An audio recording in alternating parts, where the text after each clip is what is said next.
Kansas City. Now, it's time for Ned Talk.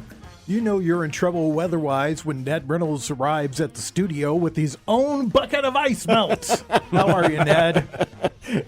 And Joe is not exaggerating, no, but it's for a different purpose. However, that's what it is. It's ice melt. We'll see what happens. That's right. We got some ice headed our way, but today the weather is looking fine, and in Buffalo, I guess it's just going to be freaking cold, but they've got the snow shoveled out of the bowl.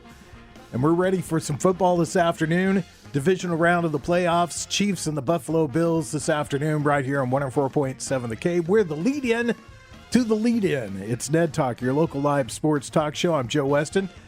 Ned Reynolds, you heard from earlier. Alex Scott is with us, and Josh Roberts. Ned, did you watch the game last week on Peacock? I must admit to you, I did not. Did not see any of it. I've, of course, seen the little bits, the replays, and so forth and so on.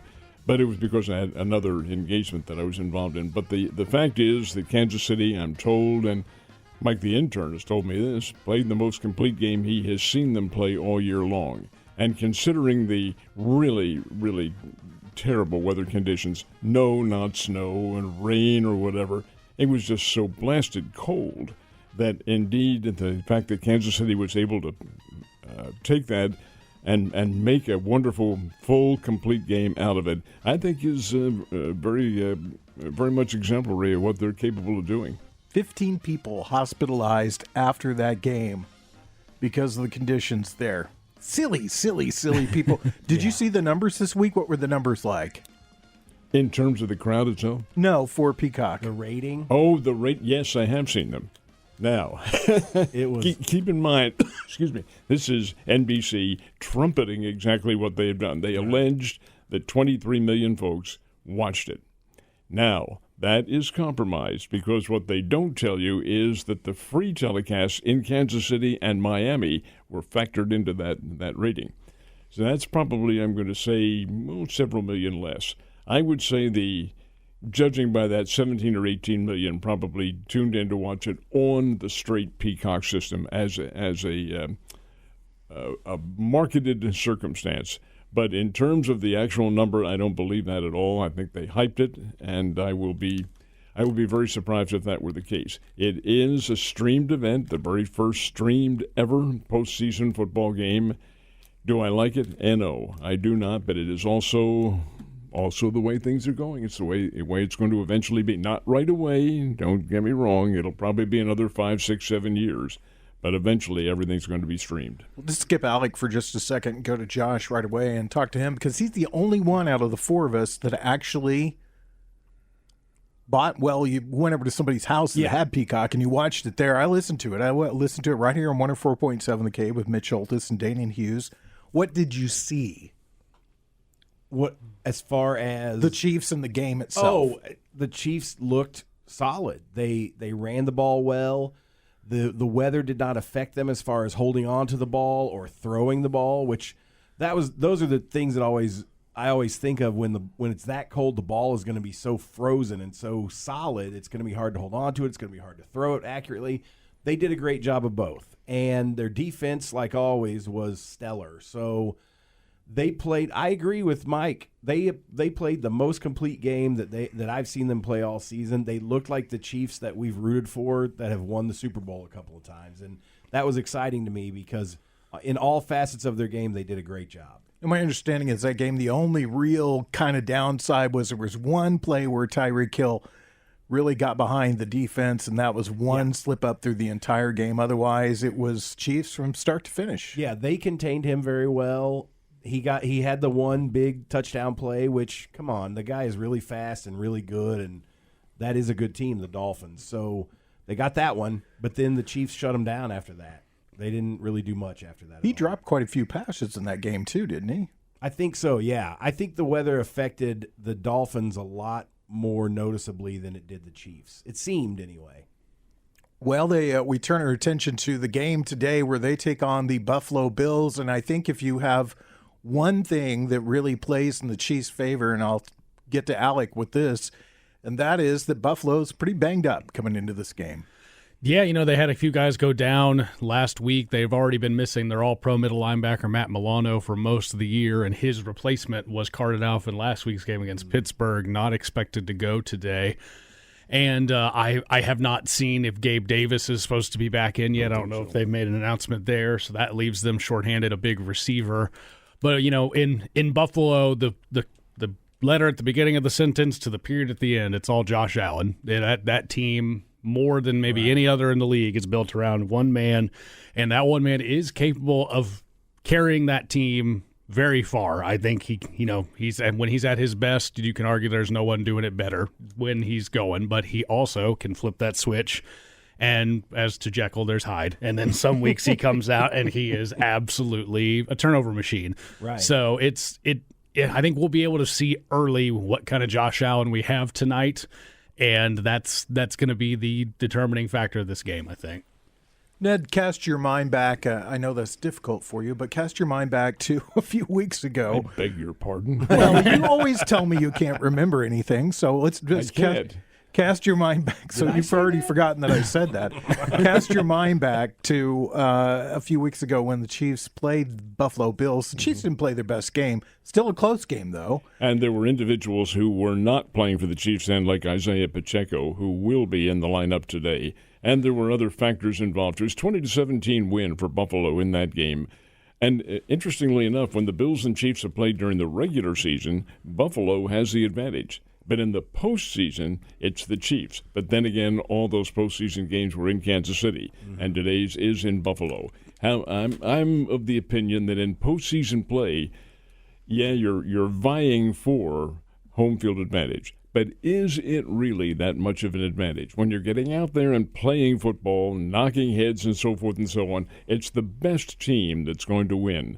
And I really feel like at the moment that the Chiefs probably have a slight edge over Buffalo because of the health factor. The Bills are banged up, especially on defense.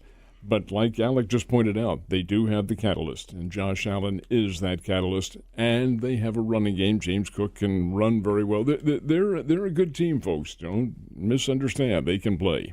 You're listening to Ned Talk, your local live sports talk show, brought to you by Dive on Patent. We are talking divisional round of playoff football, and one of the things I love about this particular time of year, when it gets down to this number of teams, is the stories. I mean, is Lamar Jackson going to be able to carry the Ravens all the way to the Super Bowl this year? Is Brock Purdy the underdog hero that we've all been waiting for, the next Tom Brady to come into the NFL? And today there's really interesting storylines. The game that's going on right now between the Detroit Lions and the Tampa Bay Buccaneers, I would call this the Redemption Bowl between the two quarterbacks. And don't make a mistake. Baker Mayfield has come a long way since being traded over, and he's a good player. And Tampa Bay has a nice ball club. Of course, they knocked out my ball club and big, 32-9 over the Philadelphia Eagles, but I don't think the Eagles are playing worth a blast or were. Now, here's Tampa Bay, though. They're giving the Detroit Lions a pretty good battle for for the opportunity to go to San Francisco and play the 49ers. Both teams would have to go out there, or either team, I should say. But the fact is that Tampa Bay can play, Detroit can play. This is a good contest, a very close one. I think Detroit was a 6.5-point pick in this one. Take the points in this one, and I really feel like the underdog is probably going to emerge from a betting standpoint, but not necessarily from a win standpoint. If you've got a comment or a suggestion, you can hit us up on our text line at 417-863-7104. That's 417-863-7104. Tell us your name and give us your question. We'll try to answer it on air for you if we can during the course of this. Let's stop and talk right there for a second, Ned, about what many people considered going into probably week 10, week 11 of the NFL season, the best team in football, the Philadelphia Eagles, and for them to fall so badly. I mean, what happened? I think maybe, and this is just my thinking on this, that they may not really, in all honesty, have been as good as everybody thought they were. Their offensive line was porous against Tampa Bay. Tampa Bay they were in the backfield giving Hurts all sorts of problems. That's just one game, but it happened in 5 of their last 6 games. Hurts didn't have time to do anything at all. The line was banged up a little bit, and the fact that Jason Kelce retires after this kind of tells you something. Number one, I don't think the nucleus of that team was there the way all the media and everybody else thought that it was, even though they were 10-1 at one time. And then maybe that finite edge that's required in professional sports. Remember, guys, when they went to Kansas City and beat the Chiefs? They didn't beat the Chiefs. The Chiefs beat themselves, and Philadelphia was lucky to get through that game and come away with a win. Well, they had a lot of good fortune in those first games, and they may have reached their peak early, and the real Philadelphia Eagles may have come into vogue, so to speak, and that's, in my opinion, what may have happened. I think they're a good team, but you've got to have the rhythm going, and you have to have the motivation. Motivation was probably there, but the rhythm was not. They were not an in sync football team at the end of the year. Alec, your thoughts, because probably going into halfway point of the season and later on, there was a lot of people feeling like it was going to be a Dolphins-Eagles Super Bowl, and the team that was really flying under the radar, excuse the pun, the Ravens, what did you see? What do you think has happened here? Philadelphia looked to me like a team that had a lot of great players but didn't play together as a unit. You just list the roster and you start with the guys that come to mind first between Hurts and A.J. Brown and Jason Kelce. And, they have Darius Slay in their secondary on defense. They've invested a ton of talent on the first-round draft of that defensive line. And then you put them all together and it just wasn't meshing. The offensive line wouldn't give Hurts time. Tackles were getting missed constantly. In that game against Tampa Bay, I saw a handful of passes to receivers that it's like, yeah, first down, but then get them down, and then 3 guys take a bad angle or whiff the tackle. Tackling was terrible. Awful. And it's a touchdown, and that's just, that the team just looked like they forgot how to tackle. And, on the flip side, in the AFC, I think Miami, I think some injuries on the defensive side between Bradley Chubb and a lot of big names, just it slowed them down there. I can't speak to the offense. One of my favorite notes I saw from last week's game was the Miami Dolphins were down 5 starters on one side of the ball. A casual observer would be forgiven for not knowing which one because the offense just didn't appear either. No. But Baltimore, I think, settled in with a new offensive coordinator. The defense has been strong all year. They led in points allowed, sacks, and turnovers amongst all defenses. And then that offense started to mesh after they spent more and more time getting it going. And now, San Francisco won but did not look particularly impressive last night. Baltimore looks like the unit, the top to bottom. Everything's clicking. It took them a half to wake up yesterday against Houston, maybe a little bye-week rust, but once they got going, that's the team that appears to be the most complete right now. I would say about Baltimore, and this is may piss off some Baltimore fans here for me saying this. It might make some people unhappy that I said that word. But I will say that to me, they're Lamar Jackson injury away from being an 8-8 or a 8-9 team. I don't think that I think some of the other teams don't rely on their quarterback as much as they do. I would agree with that. Buffalo. I think Buffalo's in that category as well. But I agree with you, and that was the whole conversation leading up to and during that Baltimore game was, which Lamar Jackson are we going to get? Is he healthy? He's healthy. Okay, is he going to be a stud, or is he going to be like what got him 1-3 in the playoffs? And they hammered that into everybody's head throughout that whole game, especially when it was close. And then as they started to pull away, then they're like, oh yeah, well, okay, so this is what you're going to get with Baltimore now. Maybe. I agree with what Alec has to say. They appear right now to be the most complete football team. They are very well balanced, have an excellent defense, and with the games in Baltimore, and whomever wins this one, Chiefs and the Bills, will be going to Baltimore to play. That makes a very big difference. They do feed on their home field. Again, how much of an advantage? Who knows? But the fact is that they can play well. They are playing well.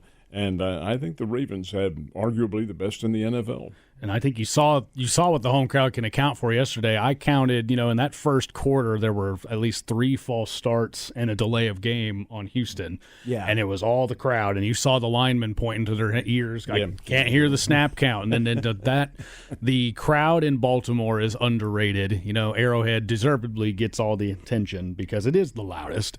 But, the difference between the top loudest and then your Seattles and your Baltimores or teams like that, it's still very, very loud, and that can make operating offense difficult. And if the Chiefs were to get there next week and an offense that's had an up and down year, that could be a pivotal mark of the game. Josh, we talked all season long. Of course, all of us have watched most of the Chiefs games, and you looked at the Kansas City Chiefs, and they just didn't look right.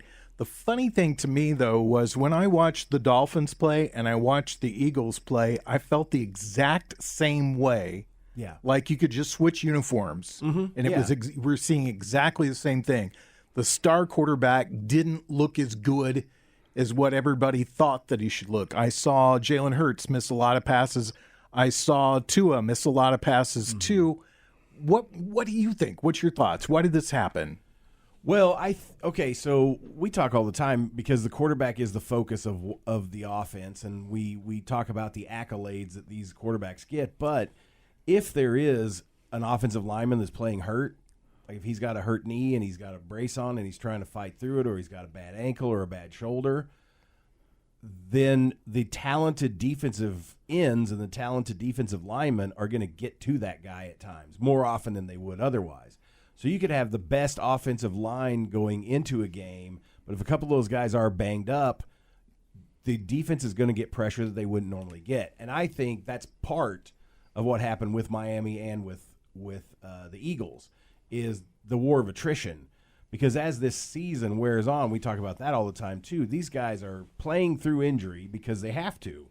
There's nobody that can replace them, and they know that they're the number one guy. And so they've got broken fingers and twisted ankles and turf toe. You don't ever hear of a lineman missing a game because of turf toe. So these guys are playing hurt. And so that affects their performance because it affects how hard they can dig into the dirt. It affects how quickly they can get off the ball if they need to pull or something like that. And so ultimately, the best defenses take advantage of that. Ned, your thoughts? What do you think? The good teams are the ones that have great depth.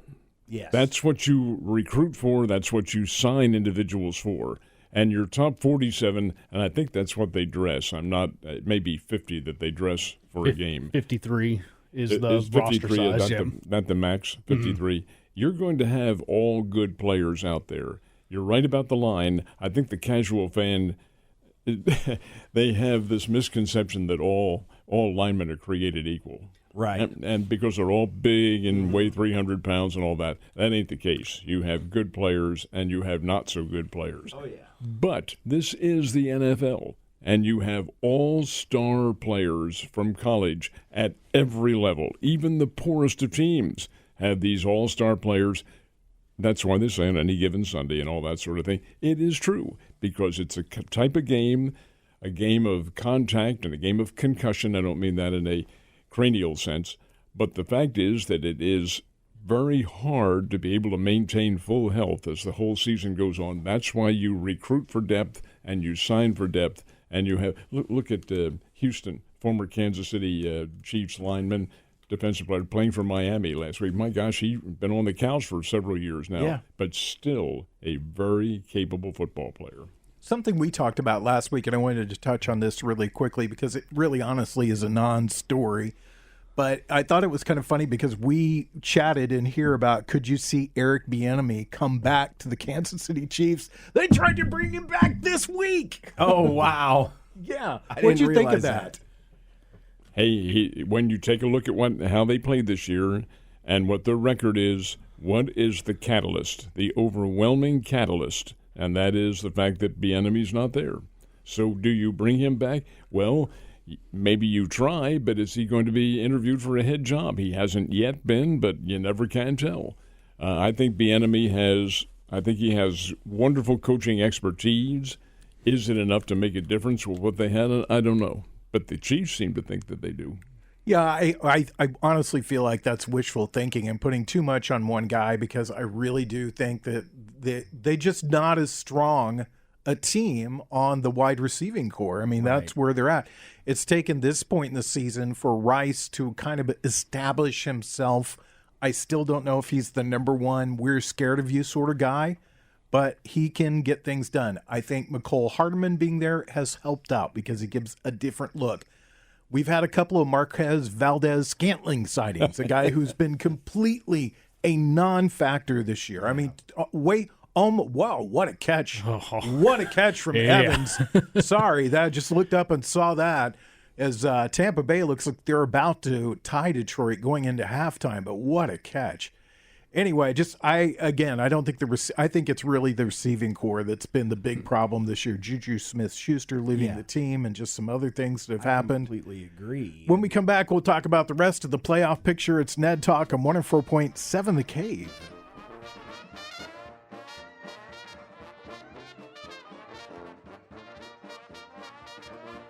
You're listening to Ned Talk on 104.7 The Cave, part of the Kansas City Chiefs radio network. Back to Ned Talk on 104.7 The Cave, a proud member of the Kansas City Chiefs radio network. We're about 35 minutes away from the start of the Chiefs pregame show right here on 104.7 The Cave. Of course, the not the championship game, the divisional round. A little ahead of myself there. Divisional round between the Buffalo Bills and the Kansas City Chiefs right here this afternoon. Good game going on in Detroit. Tampa scored right before halftime to make it 10-10, and the redemption story of Jared Goff and Baker Mayfield. I think the Baker Mayfield's the bigger reclamation project, don't you? Well, he certainly had stumbling times in Cleveland, and at Carolina he was completely non-entity. And here he comes over to Tampa Bay and is playing very well. The guy has talent. There's no question about that. Heisman Trophy winner. As a matter of fact, I think this is right. I may have to be corrected. He may be the only walk-on ever to win a Heisman Trophy. Oh, wow. And that's how good this guy is. He's got a lot of talent, and now it's coming to the fore. Tampa Bay's a good team. Would not be at all surprising to me for them to win this game. 417-863-7104. You can text us there. Be sure to put your name on that text so we can answer your questions. It's Ned Talk, Ned Reynolds, Joe Westen, Alex Scott, Josh Roberts, and we are talking about playoff football. That's what we're talking about. I didn't know Jim Moore was even still alive. It was nice to see him on a commercial. Yeah, that commercial for Sports Kings or whatever. Yeah, yesterday we had a barn burner and a not so barn burner between the Ravens and the who did they play yesterday? Houston. They played Houston with C.J. Stroud. Yeah, did you watch any of that game, Ned? Watched a little bit of the Baltimore game and virtually none of the Green Bay-San Francisco game. But over and above all of that, these are all good teams. After all, this is the National Football League quarterfinal round. The semifinals will be next week, and the winners go to the championship. They're all good teams. They all can play, all have solid contending ball clubs, which is interesting because I think that gives you an overall viewpoint of how good the National Football League really is. I'm interested by the commercials that they're putting on for the USFL, which is coming up. It's a combined league now. They have merged, and they being the TV networks are really promoting this, hyping it as being the spring. Question is this: does this interest you guys at all? Well, let me correct you right away. It's the UFL, United Football League. I thought it was United States Football League. No, that was what one of the two was. It was the USFL and the XFL. And now it's UFL now. Now there's United UFL. Football League. Okay. The question is this: how about you, Alex?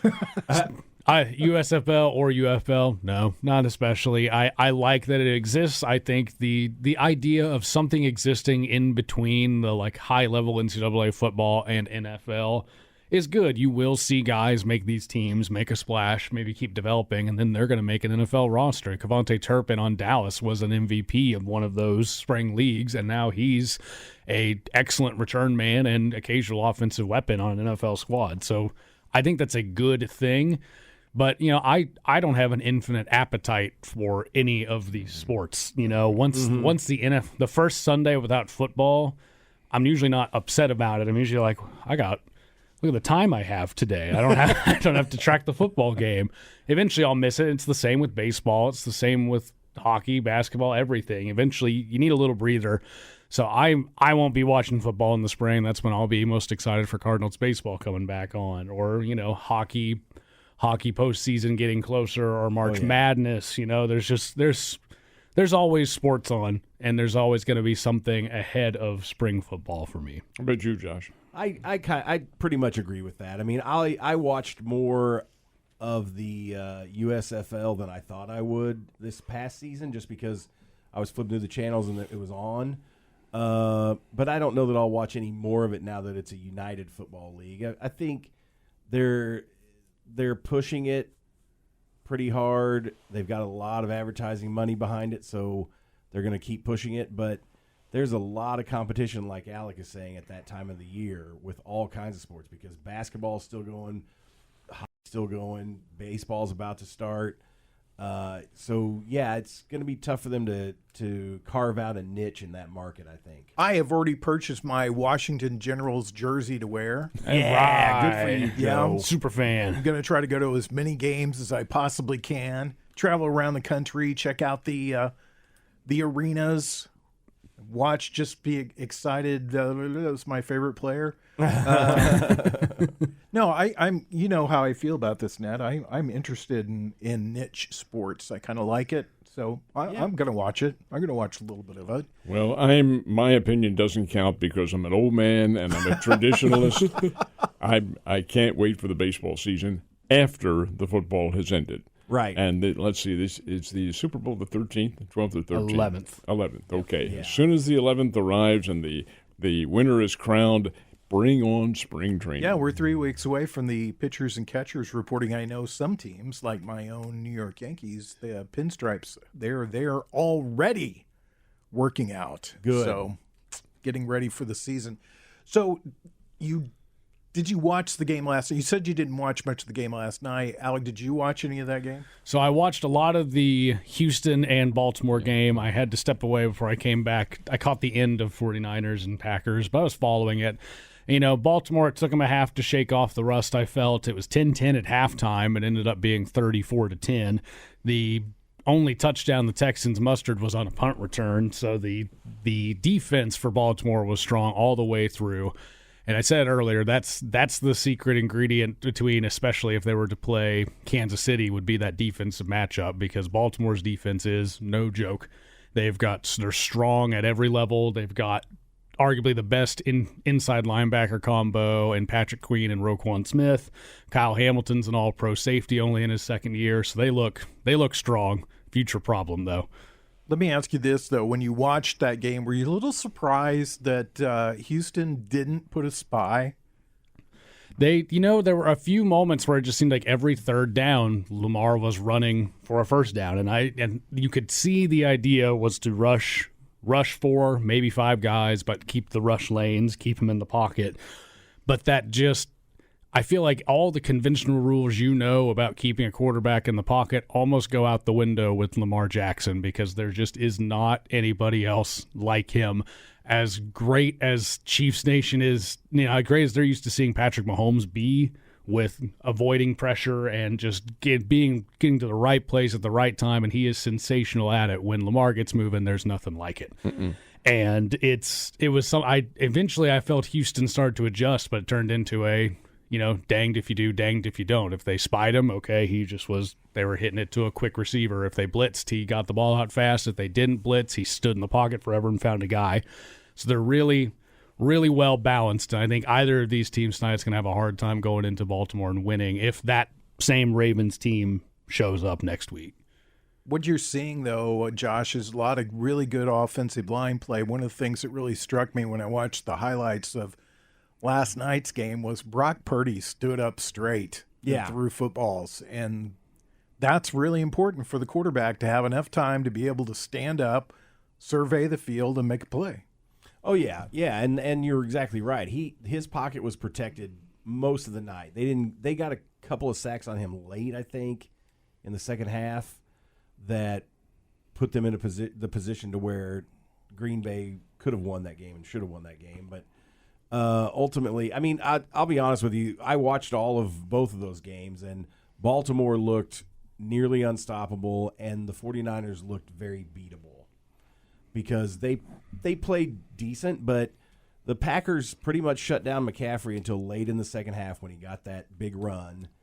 And the Packers D-backs did very well controlling the passing lanes, and they had the opportunity to win that game. They missed a field goal that would have put them in a position to where it would have put a lot more pressure on the 49ers to score because they would have had to – I think it would have put them up by 2 scores. They would have had to have tried to score quickly and then get an onside kick or something. So that was huge that they missed that field goal, and it was an easy – well, I mean, no kick is easy. It was in the 40s. It wasn't a gimme, but it was a professional kick. Yeah, and he just kicked it off to the curve to the left. So, but anyway, I came out of yesterday's game saying, wow, whoever plays Baltimore may be in trouble, and I think the Lions or the Tampa Bay Buccaneers could beat the 49ers. Wow. I mean, let me ask all you guys this real quick. We'll go around the table before we go into commercials, and let me just ask you this. At the beginning of the season, did you see any way possible that Detroit or San Francisco might, or Detroit or Tampa Bay, might end up in the Super Bowl? Ned? Detroit, yes. I saw a definite possibility to go into Kansas City and beat them, beat the Chiefs on opening night, and they were ballyhooed during the exhibition season. They played well last year. Mm-hmm. Yeah, I saw them. Tampa Bay, maybe not. A good team, but not a great one. So theirs is a bit of a surprise, but not the Lions. Oh, I think the Lions are legitimate. Alec? About the same. Yes to the Lions. They were kind of that sweetheart going into the season. Tampa Bay, call that the Tom Brady effect. You lose the greatest quarterback ever, and everyone thinks you're completely written off, and yet there's still some really good players on that team, and here they are. Josh? I would have said no to both just because in my mind I always think of the Lions as a subpar team, and in my mind I always think of Tampa Bay as a subpar team too. So I wouldn't have expected either one of them to be in this position at this point. Well, that's what happens. You know, you get rid of your washed-up old quarterback by the name of Brady, and you bring in Baker, and Baker, touchdown maker. You're all set to go. We'll come back. We'll talk about the coaching carousel. Ned Talk on 104.7 The Cave. You're listening to Ned Talk on 104.7 The Cave, part of the Kansas City Chiefs Radio Network. Back to Ned Talk on 104.7 The Cave, a proud member of the Kansas City Chiefs Radio Network. Interesting week if you were watching the head coaching jobs. There was kind of a little bit of movement here and there, but for the most part it was pretty quiet. Antonio Pierce gets the job in Las Vegas. Mm-hmm. But you know, I kind of found it funny, and I'll ask you, Ned, your opinion on this and everybody's, is, you know, do you think that's funny that they hired him first and now they're going to hire a GM, which is usually you want the GM to pick their own guy. Except for the fact that the Raiders players made it well known that they wanted Antonio Pierce in there, and they played to that effect. They're a good team, and I think they have a lot of possibilities for next year. If, in fact, the Pierce effect is what we think that it is. He's a player's coach. He has a level of discipline on his team, of course, but the fact is that they being the Raiders players, like the guy, and he has a very good football acumen about him, and he made it work for him. He's been with the Raiders organization. He's not a newcomer onto the scene. He's been an assistant coach. But they like him, and I think that signifies the fact that, for a change, Mr. Davis, Al Davis' son, Mark, I think his first name is, listened, and when the players said, we want him, we like him, it's universal among the whole team, bring him in, and he just said, this is going to be it, this will be it. Is it strange that they haven't signed anybody else? Not at all, because the season's still going on, and there are coaching individuals now who are probably head coaching candidates. Did you know that they did a DNA test on Mark Howard and Mark Davis, and turns out he's Mo Howard's son? I was hoping you would say something like that. You'd tell by the haircut. Yeah. So how'd you feel about Mike McCarthy? I mean, there was a lot of talk he might lose his job. He didn't. Well, he didn't lose his job, but he's given a 1-year reprieve. He's got to get it done next year. McCarthy's a good coach. Good gracious. He has a great record in back of him, an outstanding coach with the Packers. And I think maybe Jerry Jones has – this is interesting to say. I think he's matured a little bit and does realize now that necessarily a head coaching job at every 2 years or whatever it is the Cowboys are doing this doesn't work. So let's stay with your man. Yeah, they got thumped by the Green Bay Packers. And you say that Packers got off to a big lead, 27-0 in that game, then held on because Dallas came back, had 32 points in the game, 48-32, I think the final score was. But Dallas has the nucleus to be a very good team, and McCarthy is probably that man to do it, but he also knows he has that sword of Damocles hanging over top of him. He better get it done next year. And your thoughts on Bill Belichick going to the Atlanta Falcons, possibly? He's going to interview a second time with them, but I still think the Chargers are the team that he should be coaching.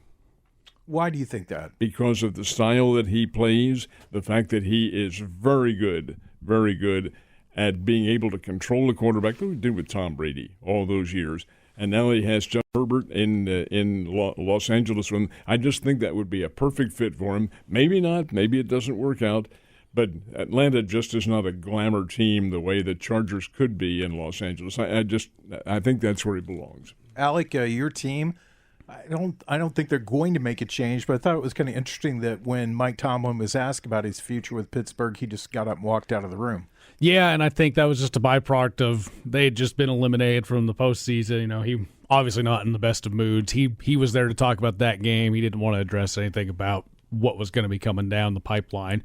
But it has been announced he's coming back. There's not an extension done at this moment, so he's close to a McCarthy situation. But the players love him. You know, it's highly advertised and talked about in the media. He's never had a losing season. All of this is great.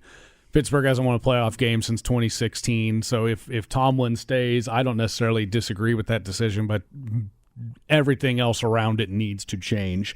If there was a clean sweep of offensive and defensive coordinators, I don't think that's a problem at this point.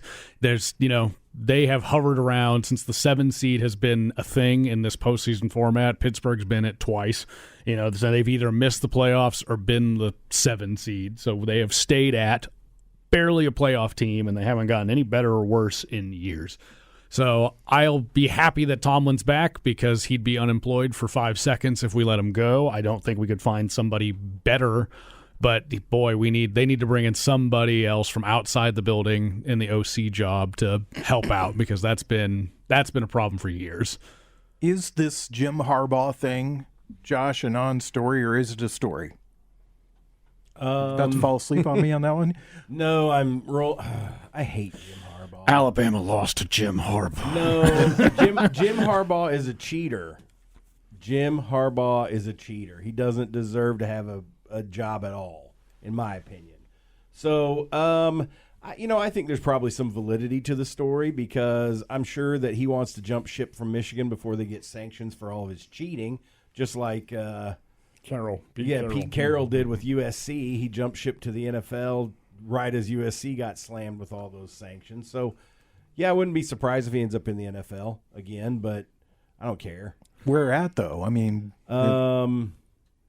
Washington, he's interviewed with the Chargers. Oh, he did. Well, that makes sense for him. What's the latest on the Washington story? What's going on there? Have not heard anything about them, and that's why I wonder whether or not our friend Mr. Bieniemy might not be a candidate for that. Yeah, that's a good point. I would have thought he would have had an interview by now if they were. You start in-house. What's better than what's right there already in the building?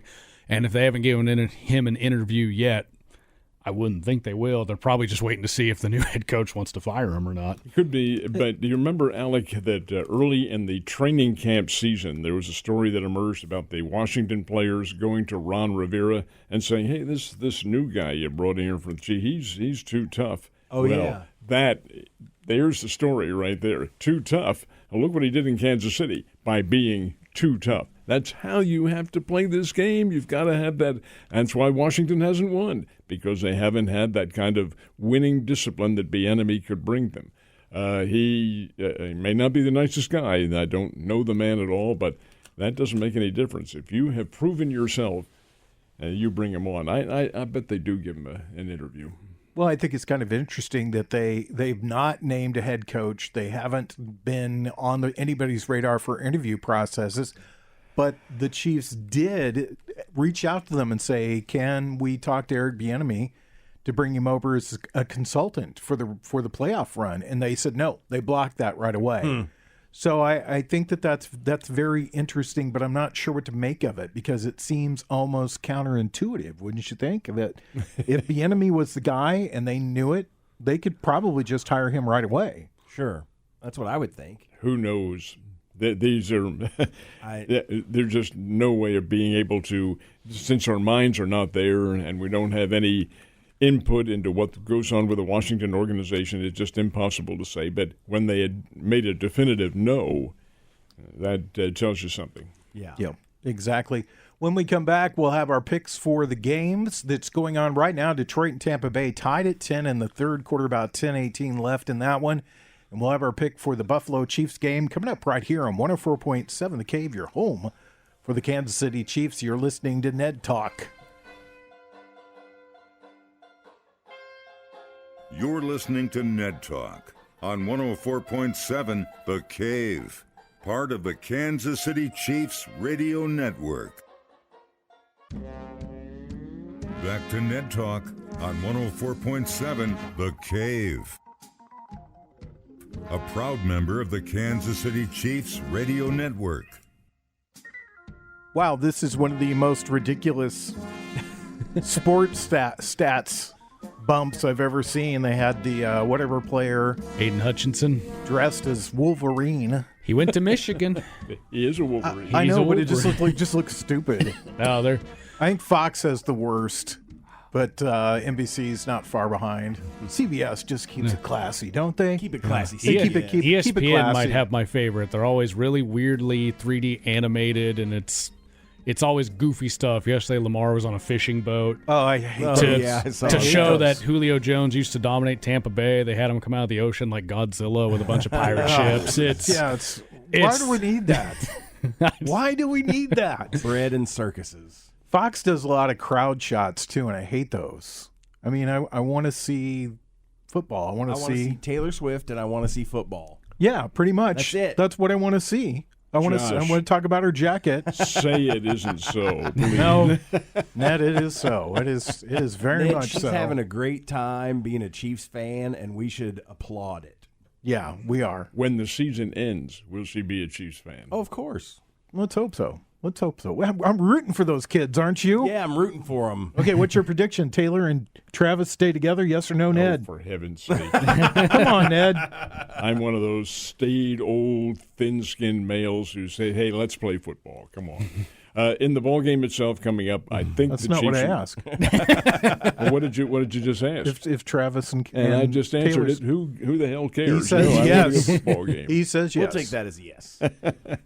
Do you want the football Yeah, game? no. Let's talk Football about game sports. is this. I think the Chiefs are going to win it. I think it will be a very interesting and tightly contested game. May see a whole lot more scoring than everybody seems to think.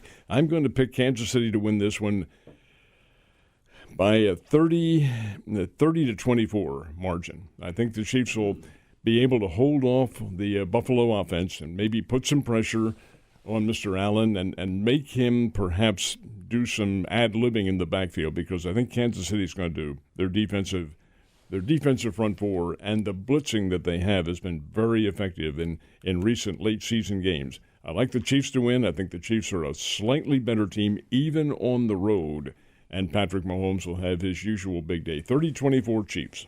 They have probably one of the best spies in the NFL too, with Nick Bolton. Yeah, He will get that. He'll get that assignment today. What do you think, Alec? Yeah, I've been back and forth, but ultimately I think this is Kansas City's game.